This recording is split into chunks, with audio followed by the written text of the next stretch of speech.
আগ্নেয়াস্ত্র ও কার্তুজ যেন এখন মুড়িমুড়কির মতো বিক্রি হচ্ছে। কোমরে আগ্নেয়াস্ত্র গুজে ঘুরে বেড়ানোটাই কি এখন ফ্যাশন? একের পর এক আগ্নেয়াস্ত্র উদ্ধারের ঘটনায় হতবাক পুলিশ। বিহার থেকেই শিলিগুড়িতে আসছে আগ্নেয়াস্ত্র। বিহার থেকে আগ্নেয়াস্ত্র এবং কার্তুজ কিনে নিয়ে এসে শিলিগুড়িতে বিক্রি করতে এসে গ্রেপ্তার হলো এক যুবক।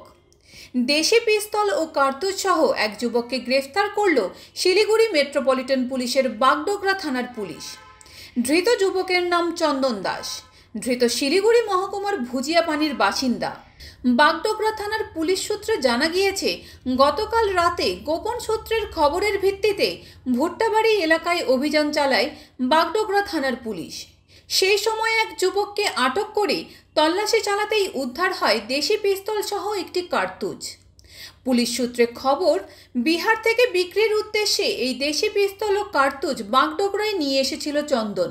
তবে হাত বদলের আগেই বাগডোগরার ভুট্টাবাড়ি থেকে ওই যুবককে গ্রেফতার করে বাগডোগরা থানার সাদা পোশাকের পুলিশ। যুবকের বিরুদ্ধে নির্দিষ্ট ধারায় মামলা রুজু করে আজ তাকে শিলিগুড়ি মহকুমা আদালতে তোলা হয়। গোটা ঘটনার তদন্ত করছে বাগডোগরা থানার পুলিশ। Bureau report, U Bangla TV. U Bangla TV, হৃদয় ছুঁয়ে যায়।